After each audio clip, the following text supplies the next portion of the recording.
Where's B-127? Sorry I'm late. Hit a little trap. Boy, the launch pad.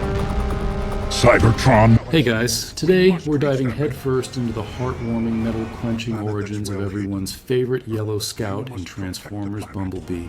We kick things off not on Earth, but on the war-torn metallic landscapes of Cybertron, a planet that looks like it's been through about 1,000 demolition derby championships.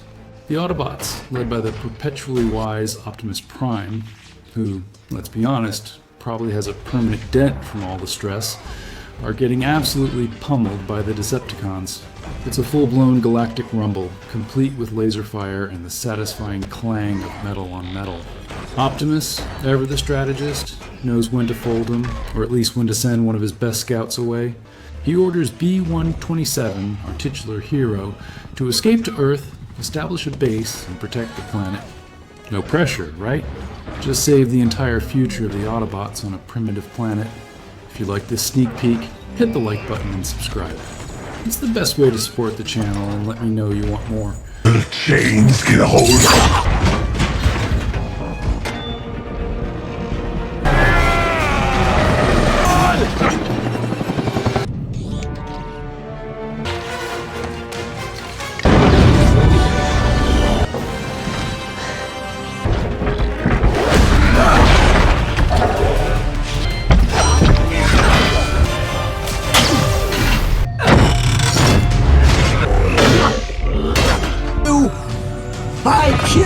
You missed. Smoke.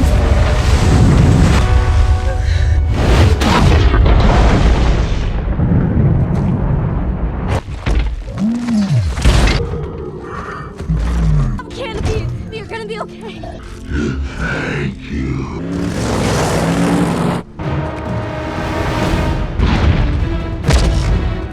Hey, we're the king! I'm tired of people I need all of you to fan out.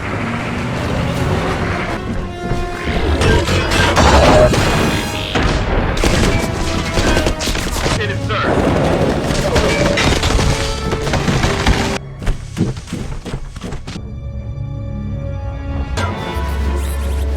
It's going for the mine. Cut it off.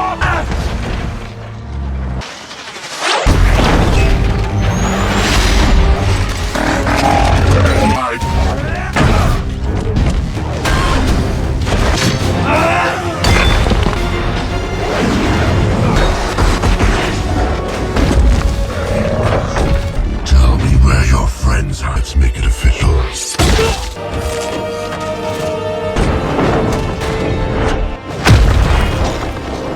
B-127 and are hereby sentenced.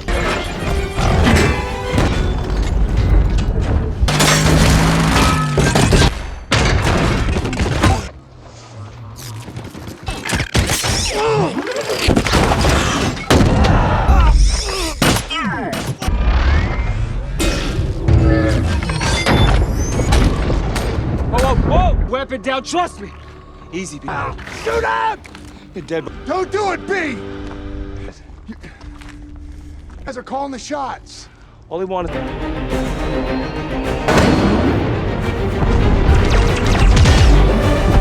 Refuge, bitch.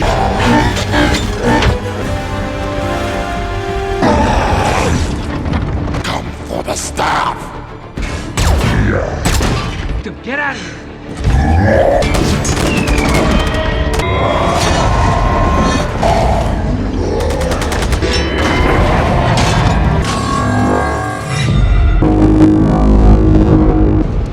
Drop the weapon.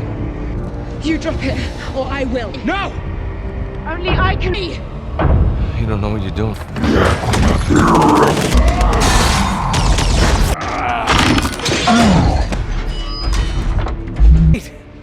We fight together! Give me the staff. Give it to him. Now.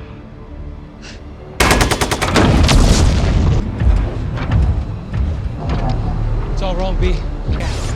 Look, you gotta get back to the sub. ESB, let them know up top that we lost.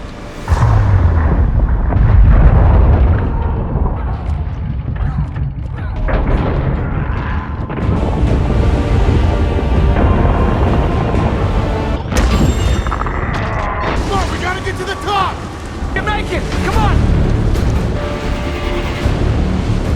Watch out! Big wave coming!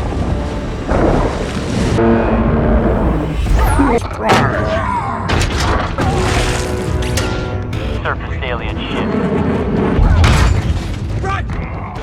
It's B! Run!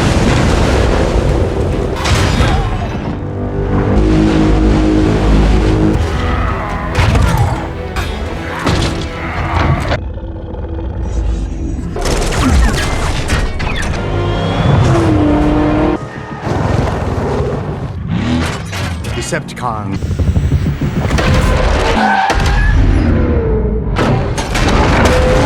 The talisman. You don't do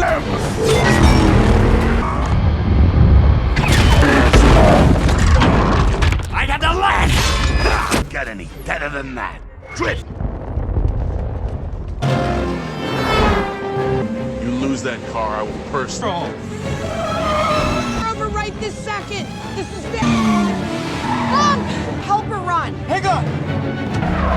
Get out of the way!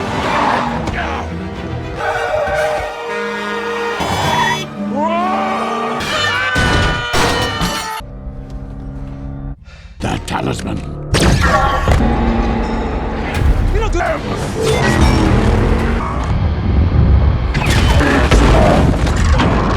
I got the land. Get any better than that? Drift.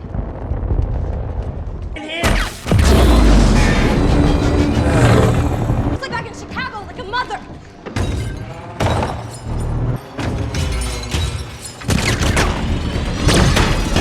Hide that room! To not get shot, and now I'm getting shot. Treating a bullet wound by yourself.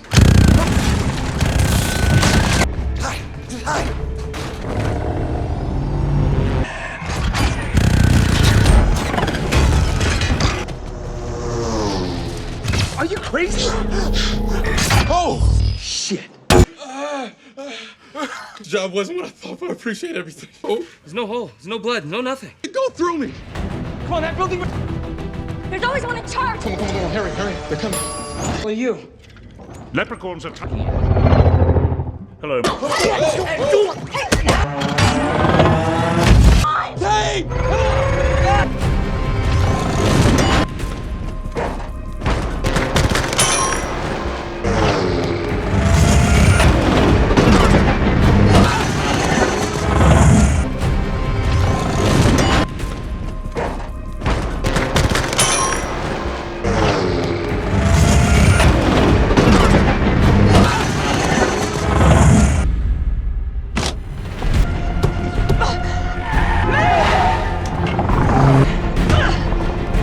Still alive, you're one of them.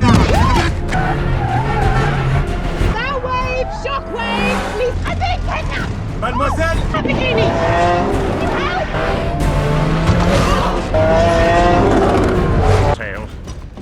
Why'd you park the court, Cosman?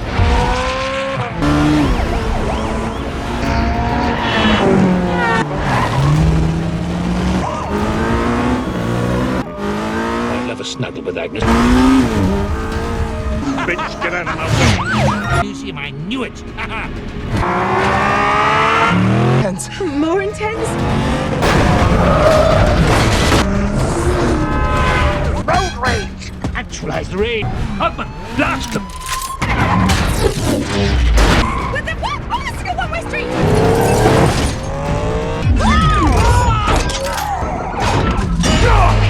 That hurt.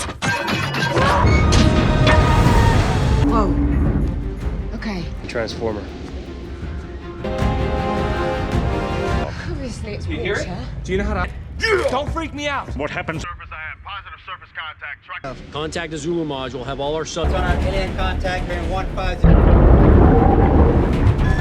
Control, Ace 1. Cogman, is that normal? It's your sub, not mine.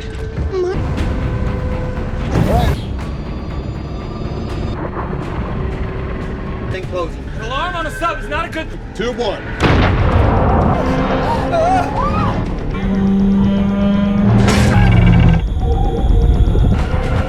Gun sonars coming back.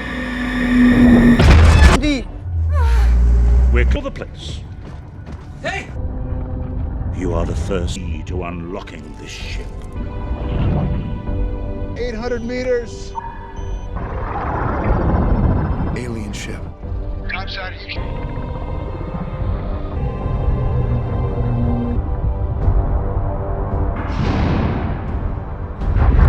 The doors are sealed. Topside, we're going in. Whoa. Steady. You feel? Hold it! Off the wall!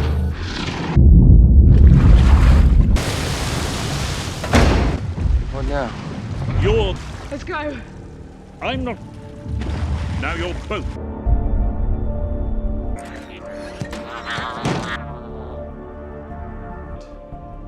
Blinded by the sun. Deliberately.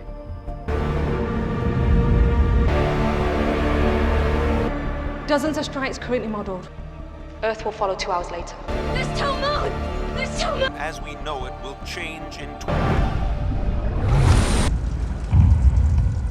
Yeah, it is unbelievable. What is the old man? It's like this. Go this way. We are going to England. Things are like... I ain't no Earth parent. Hop aboard. I'm driving. Brave. Is that a compliment? Was the first off the sub. Hold.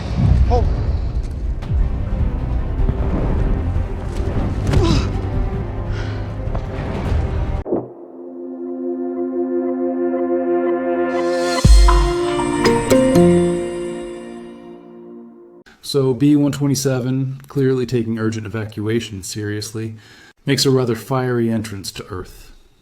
I'm talking a full-on meteor shower, landing with a colossal thud in a California forest, circa 1987. Because, of course, where else would a giant alien robot land but sunny California? Before he can even properly stretch his circuits, a bunch of human soldiers, led by the intense Agent Burns, are on the scene. You've got to admire their promptness, or perhaps question their lack of curiosity about a literal burning crater. They probably thought it was just another weird 80s rock band's tour bus. Burns, clearly not a fan of unexpected extraterrestrial visits, immediately tries to engage our yellow friend. B-127, still shaking off the interstellar travel, tries to communicate, but these humans are all about the shoot first, ask questions, never approach. It's like a really aggressive meet and greet. Just when you think things can't get any worse for a robot on the run, a Decepticon seeker named Blitzwing shows up, practically screaming, "Surprise!" He's got that classic Decepticon charm, which is to say, none at all. Blitzwing immediately attacks B-127, demanding to know Optimus Prime's whereabouts. It's not exactly a friendly chat over Energon. B-127, being the brave little toaster he is, refuses to spill the beans. What follows is a brutal fight, with Blitzwing morphing into a jet and raining down fire, while B-127 dodges and weaves, doing his best impression of a very large, very yellow ninja. The sounds of metallic impacts and plasma blasts rip through the peaceful forest. In a desperate move, B-127 manages to critically damage Blitzwing, but not before the Decepticon rips out B-127's voice modulator. So much for charming conversations and smooth talk, huh? He also gets his memory core badly damaged. Talk about a bad day at the office. With Blitzwing out of commission, but B-127 barely hanging on by a circuit, he knows he needs to disappear. His internal damage is severe, making his original bulky form a giant neon sign screaming, "I'm an alien, come get me."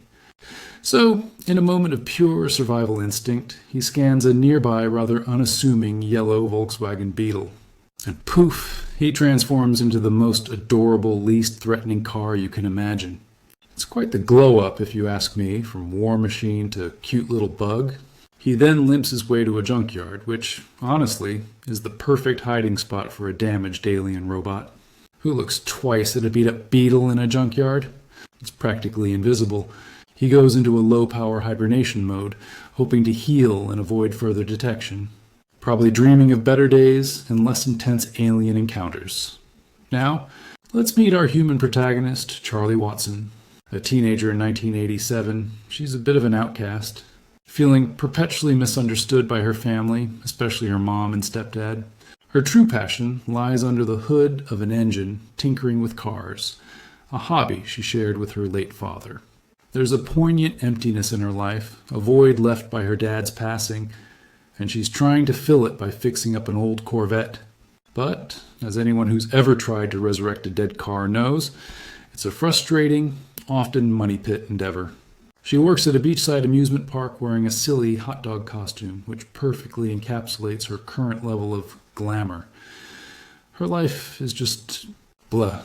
She's searching for something, anything, to give her purpose, a bit of excitement, or even just a working car. It's Charlie's 18th birthday, and her perpetually well-meaning but slightly clueless uncle, who happens to own a junkyard. Because, of course, that's where all the best birthday surprises hide. Tells her to pick out any car she wants. Talk about a low-budget birthday present, but hey, it's the thought that counts, right? While sifting through a sea of rusted dreams and forgotten metal, she stumbles upon the familiar, if a little dusty, yellow Volkswagen Beetle. It's tucked away under a tarp, almost as if it's been waiting for her. There's a certain charm to it, a subtle hum of destiny that only a movie protagonist can pick up on.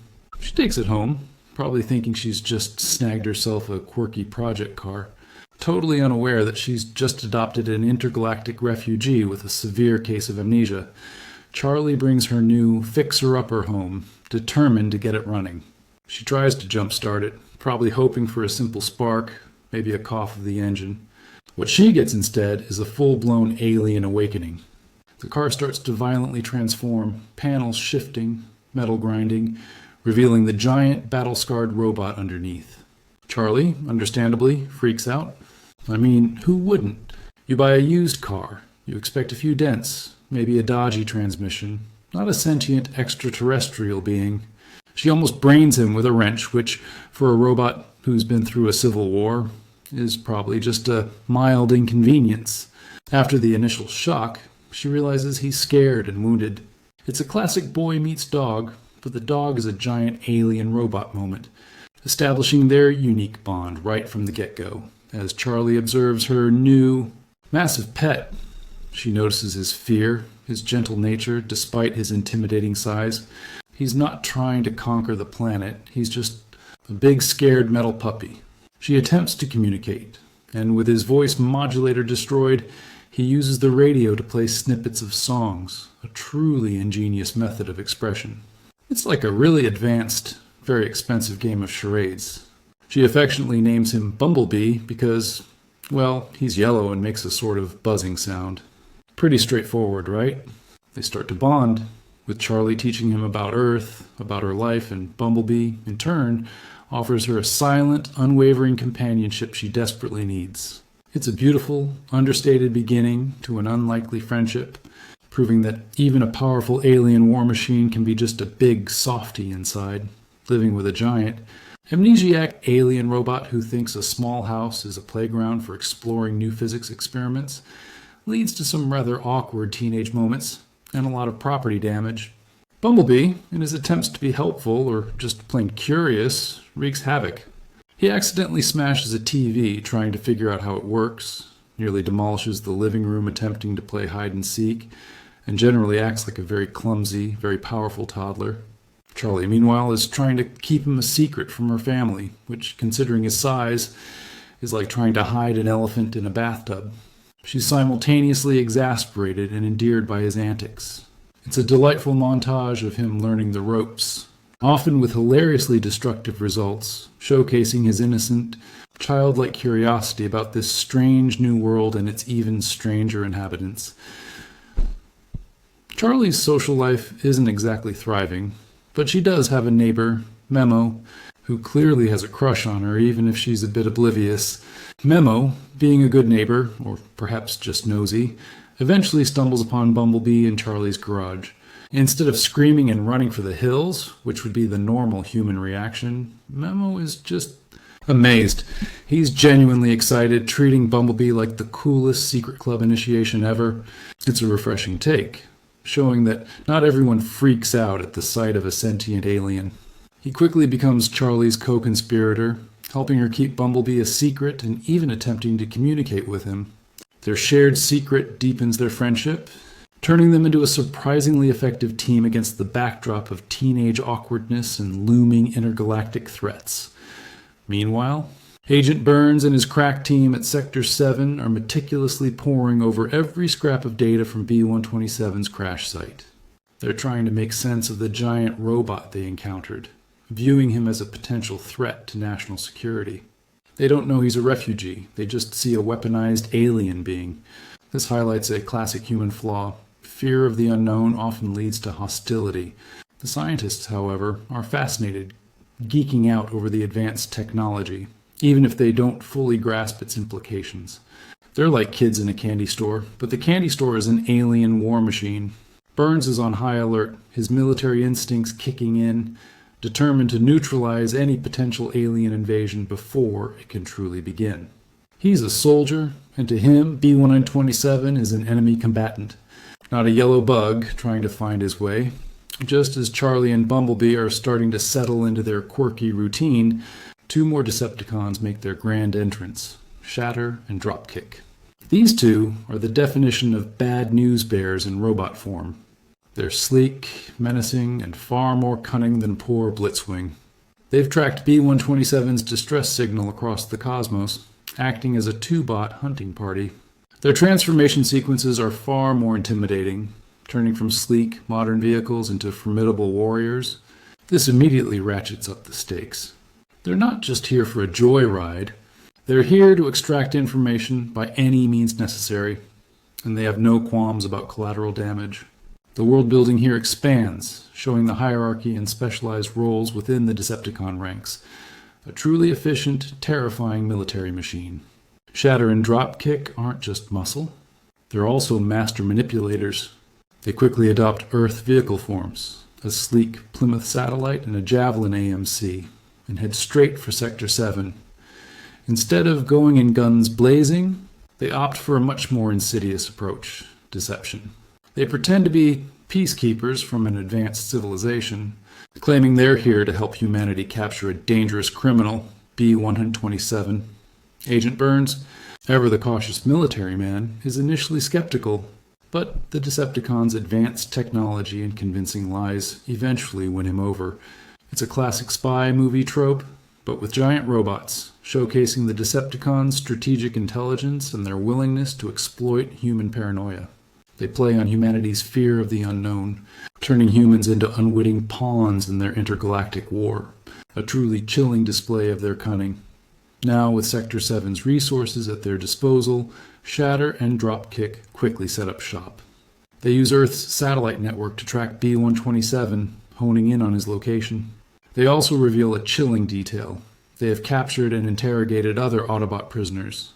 This scene effectively shows the sheer brutality of the Decepticons, who don't just fight, but torture. It further solidifies the threat, reminding us that this isn't just about one lone robot. It's a galaxy-spanning war with real devastating consequences. The interrogation is harsh, designed to extract information about Optimus Prime and the remaining Autobots. It's a stark contrast to Bumblebee's gentle nature and highlights the extreme ideological differences between the two factions, reminding us that this is a fight for survival, not just territory. Back at Charlie's house, Bumblebee, ever the curious one, is messing with the TV, flipping through channels. He catches a news report showing the sleek new cars that Sector 7 is working with, Shatter and Dropkick in their disguise. A spark of recognition, a flicker of memory ignites in his damaged mind. He instantly knows. The playfulness vanishes, replaced by a surge of dread. He realizes his past has caught up to him, and worse, he's brought that danger straight to Charlie's doorstep. It's a moment of profound realization, the weight of his mission, and the danger to his new friend crashing down on him. The innocent fun ends here. The war is no longer a distant memory, but an immediate, tangible threat that has infiltrated Earth's defenses. Before the hammer falls, Charlie and Memo decide to take Bumblebee out for a fun day at the beach. It's a bittersweet scene, a last gasp of normalcy before everything goes sideways. Bumblebee, in his beetle form, even manages to play some tunes for Charlie via his radio, a sweet gesture of their growing bond. They're laughing, enjoying the simple pleasure of friendship and sunshine. But, as we know, happiness in a Transformers movie is often fleeting. Sector 7, guided by the Decepticons' intel, shows up and crashes the party, literally. The tranquil beach is suddenly swarming with soldiers, helicopters, and a very confused Agent Burns. The gig is up for Bumblebee. His secret life with Charlie is exposed, and the battle lines are drawn. The beach transforms into a battlefield. Sector 7 deploys nets, tasers, and energy restraints, effectively neutralizing Bumblebee. He's damaged, outnumbered, and clearly unwilling to harm Charlie or the humans, making him an easy target. It's heartbreaking to watch, as he struggles but refuses to retaliate against those he perceives as innocent. Charlie, bless her brave little heart, tries to intervene, yelling at Agent Burns, trying to explain that Bumblebee isn't a threat. But Burns, with his military tunnel vision, sees only an alien weapon. He just barks orders and ignores her pleas. The sounds of Bumblebee's pained groans and Charlie's desperate cries cut through the air. The humans, manipulated by Shatter and Dropkick, are unknowingly aiding the real enemy, showcasing how easily fear can be weaponized against us. Now, this is where things get truly dark. Once Bumblebee is secured in a Sector 7 facility, Shatter and Dropkick finally drop their allied Peacekeepers facade and reveal their true, sinister intentions. They brush aside the human interrogators and begin their own, far more brutal interrogation of Bumblebee. They're not interested in niceties. They want to know where Optimus Prime is, and they're willing to tear Bumblebee apart, circuit by circuit, to get that information. It's a truly gut-wrenching scene, highlighting the sheer cruelty and methodical nature of the Decepticons. The metallic creaks and groans of Bumblebee under duress are painful to hear, emphasizing the physical and psychological torment he endures. They project a holographic message from Optimus, recovered from Bumblebee's damaged memory banks, confirming his distress signal and giving them exactly what they need: the location of the Autobots' rendezvous point. Charlie, having been detained by Sector 7, watches in horror as Shatter and Dropkick take control, their true nature revealed. The humans are just as blindsided as she was, suddenly realizing they've been played. The Decepticons use Sector 7's own communications tower to send a broadcast into space, a beacon for the rest of their forces to descend upon Earth. It's a mic drop moment for villainy, showing how easily trust can be shattered. Charlie realizes that not only is Bumblebee in grave danger, but the entire planet is too, all because of her unintentional involvement. The weight of this realization steels her resolve. She's not just saving her friend anymore. She's inadvertently become humanity's last hope. With newfound determination, she escapes her holding cell, probably thinking, "This is not how I planned my summer vacation." After her daring escape, Charlie knows she can't do this alone. She needs a partner in crime, or rather, in rescue. Enter Memo, who, despite being a nervous wreck, proves himself to be a surprisingly good sidekick. Charlie, channeling her inner mechanic, manages to hotwire a car. Probably a skill she picked up from her dad, or just watching too many 80s action movies. Memo, looking slightly green around the gills, climbs in, probably wondering if this is a date or a death wish. Their mission: infiltrate the heavily guarded Sector 7 facility and rescue Bumblebee before the Decepticons can enact their full plan. It's a classic underdog heroes against overwhelming odds scenario, but with a lot more synth pop on the soundtrack. The tactile feel of the sputtering engine and the gritty determination in Charlie's eyes convey the urgency. Meanwhile, Agent Burns, the perpetually grim military man, finally gets a front row seat to the Decepticons' true colors. He sees their ruthlessness, their disregard for human life, and their clear intent to use Earth as a staging ground for galactic conquest. The illusion of them being allies shatters completely. He realizes that he and Sector 7 have been gravely mistaken, used as pawns in a much larger, deadlier game. It's a crucial turning point for his character, shifting him from antagonist to a potential reluctant ally. The sounds of destruction from the Decepticons' power blasts reverberate, painting a clear picture of the coming global catastrophe. He understands that the real enemy isn't the quiet, yellow robot, but the ones who tricked him. Better late than never, I suppose. Charlie and Memo, despite being just two teenagers against a heavily armed military base and two giant alien robots, prove surprisingly resourceful. They sneak through the facility, dodging guards and security measures with a surprising level of efficiency for people who probably haven't even finished high school yet. The tension is palpable. Every creak of a floorboard, every distant shout, sending a jolt of anxiety through the air. They're driven by their shared loyalty to Bumblebee and the growing realization of the global stakes. It's a classic heist sequence, but instead of diamonds, they're stealing back a friend. The subtle sound of their footsteps on metal grates adds to the suspense. Each step a potential giveaway. Finally, Charlie reaches Bumblebee, who is still restrained and severely damaged from the Decepticons' interrogation. He's barely conscious, looking more like a pile of scrap metal than a valiant warrior. It's a heartbreaking sight, emphasizing the toll the war has taken on him. Charlie, with a determined glint in her eye, quickly works to disable his restraints, using her mechanical know-how to free her friend. The whirring and clicking of the mechanisms as they disengage provide a satisfying, if tense, auditory cue. As he slowly powers back up, he's still not at full strength, but the sight of Charlie, his loyal companion, gives him a renewed sense of purpose. He might be broken, but he's not out, especially not when his best friend is in danger. As Bumblebee slowly comes back online, Charlie tries to reconnect with him, to bring back the him she knows. She shows him a picture of her and her dad, a moment of profound personal significance for her. This emotional connection, coupled with the critical damage to his memory core finally being jolted, triggers a massive surge of his lost memories.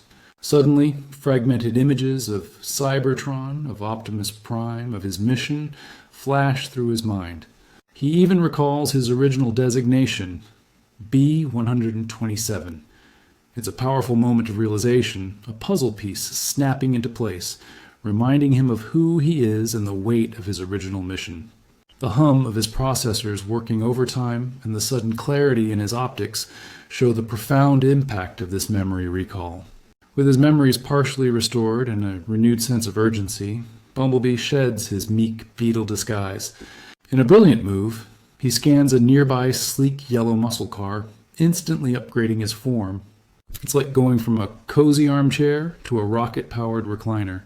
This new, more powerful alternate mode is perfect for escaping a high-security military base and taking on two determined Decepticons. He bursts out of the facility, tearing through barriers with Charlie riding shotgun.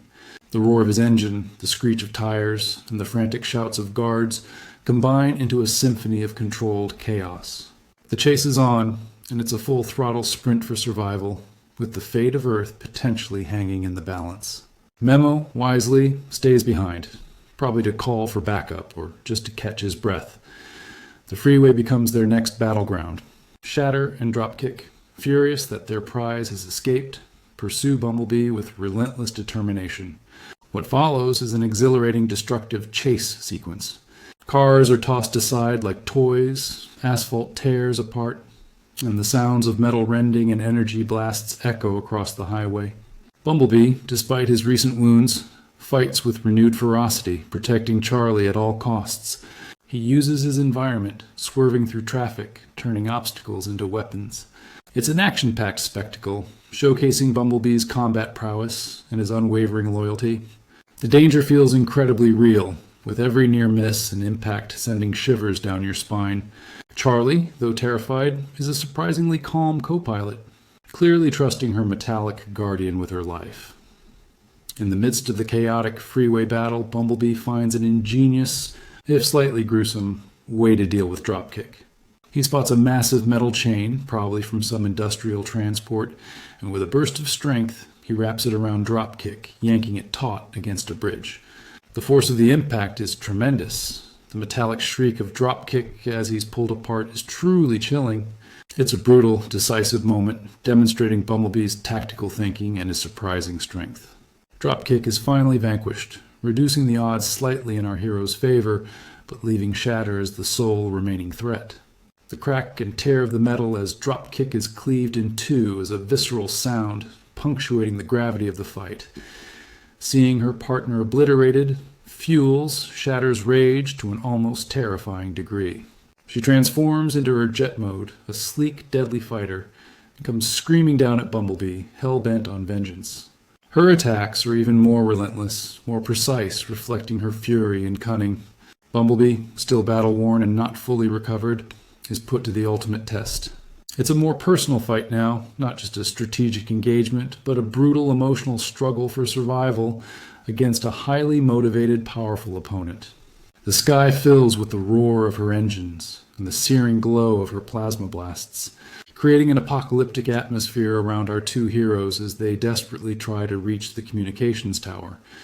Knowing that Shatter is broadcasting a signal to summon the rest of the Decepticon fleet, Charlie and Bumblebee realize their ultimate goal must be the Sector 7 radio tower. They race towards it, a desperate dash against time, with Shatter breathing down their necks, literally. The urgency is palpable, every second a potential nail in humanity's coffin. Bumblebee pushes his new muscle car form to its limits, weaving through obstacles, while Charlie tries to formulate a plan. The roar of the engine and the distant whir of Shatter's jet engines create a symphony of impending doom, emphasizing the high stakes of their mission. This is no longer just about Bumblebee's survival. It's about preventing an all-out planetary invasion, making their sprint to the tower incredibly tense.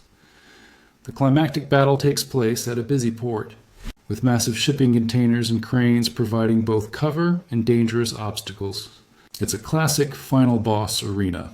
Bumblebee, knowing the fate of Earth rests on his shoulders, gives it his all. Shatter, equally determined, fights with a ferocity born of pure hatred. The sounds of metal groaning, bending, and snapping under their immense weight, combined with the explosive impacts of their attacks, create a truly visceral experience. Charlie, meanwhile, is scrambling to shut down the beacon, a tiny human doing her part in a colossal war. The scene perfectly balances the grand scale of the robot fight with the intimate, high-stakes efforts of Charlie. The clang of metal, the whoosh of punches, the deafening silence after a particularly large explosion. It's all there. While Bumblebee is busy with the robot equivalent of a death match, Charlie, showing incredible bravery, climbs the towering structure where Shatter has activated the beacon. It's a precarious, terrifying ascent with high winds and crumbling metal underfoot. One wrong step, and it's game over. The height and her vulnerability against the sheer scale of the Decepticon technology make her actions incredibly heroic. She's not a warrior, just a teenage girl, but her resolve is unbreakable. The creaking and swaying of the tower in the wind adds to the tension, highlighting the physical danger she's in. She's focused solely on her mission. Cut that signal and save the world, proving that sometimes the biggest heroes come in the smallest packages. In a truly epic move that would make any action movie director proud, Bumblebee uses the environment to his advantage. Spotting a massive shipping crane, he manages to manipulate its arm, swinging it down with incredible force, pinning Shatter against a large cargo ship. The force of the impact is immense. The sound of metal compressing and groaning under pressure is both shocking and satisfying. Shatter, the cunning and ruthless Decepticon, is finally defeated, crushed beyond repair. It's a decisive victory, putting an end to her reign of terror and preventing the global invasion. The visual impact of her demise is staggering, a testament to Bumblebee's newfound resolve and tactical brilliance. In a very tight spot, simultaneously with Bumblebee's victory, Charlie, perched precariously high on the tower, manages to disable the Decepticon beacon. With a decisive pull of a lever, the ominous red light flickers and dies, and the powerful far-reaching signal cuts out. The silence that follows is deafening, a sudden absence of the menacing hum that had filled the air. It's a moment of immense relief, the realization that she has, quite literally, saved the world. The invasion is averted, the future of Earth secured. Her small act of bravery, combined with Bumblebee's powerful stand, prevented a global catastrophe. It's a testament to the idea that even the most ordinary people can rise to extraordinary challenges when faced with overwhelming odds, and a good friend to back them up. In the aftermath of the battle, Agent Burns, having witnessed the true heroism of both Bumblebee and Charlie, finally sheds his skepticism and prejudice. He sees Bumblebee not as an alien threat, but as a brave protector. In a moment of silent respect, He gives Bumblebee a salute, acknowledging him as a true hero and an ally. It's a powerful scene of reconciliation, highlighting the shift in human understanding and trust. The initial fear of the unknown gives way to gratitude and respect, proving that even hardened military men can change their perspectives when faced with overwhelming evidence. It's a quiet, profound moment that speaks volumes about the evolving relationship between humanity and these incredible alien beings, and the broader world-building implications of their existence. With the Decepticon threat neutralized, Bumblebee knows his original mission, given to him by Optimus Prime, must now take precedence. He has to establish a base, prepare for the arrival of the other Autobots, and protect Earth. This means saying goodbye to Charlie. It's a bittersweet farewell, filled with unspoken gratitude and affection. Bumblebee transforms into a sleeker, more powerful yellow 1977 Chevrolet Camaro, a symbolic upgrade from his Beetle form, signifying his growth and regained purpose. He drives off, leaving Charlie with a lifetime of memories and a sense of profound purpose. The quiet hum of his new engine as he drives away is a poignant sound, marking the end of one chapter and the beginning of another for both of them. A true coming-of-age moment for an alien and a girl. As Bumblebee speeds down a coastal highway, a familiar red and blue semi-truck pulls up beside him. It's Optimus Prime, finally making his dramatic entrance, transforming into his iconic robot form on a scenic bridge. It's a moment of pure fan service, but also a crucial step in the world building, as it reestablishes the larger narrative of the Transformers universe. Optimus congratulates Bumblebee, now B-127, once more, on securing the planet and protecting it from the Decepticons. He reminds them of their greater purpose, of the war they still have to fight, and the home they still need to reclaim. The sight of Optimus standing tall, combined with the roaring ocean waves, instills a sense of renewed hope and purpose, signaling the ongoing struggle and the adventures yet to come for these noble protectors of Earth. And in a fantastic post-credits scene, we see multiple Autobot ships, a whole fleet of them, descending through Earth's atmosphere. This isn't just a teaser, it's a massive expansion of the world, confirming that the Autobots are indeed coming, ready to join Optimus Prime and Bumblebee in their fight against the Decepticons. The metallic whirring of their descent and the sheer number of ships suggest that the war for Cybertron is truly coming to Earth. It perfectly sets up the broader Transformers universe, signaling that Bumblebee's isolated struggle was just the beginning.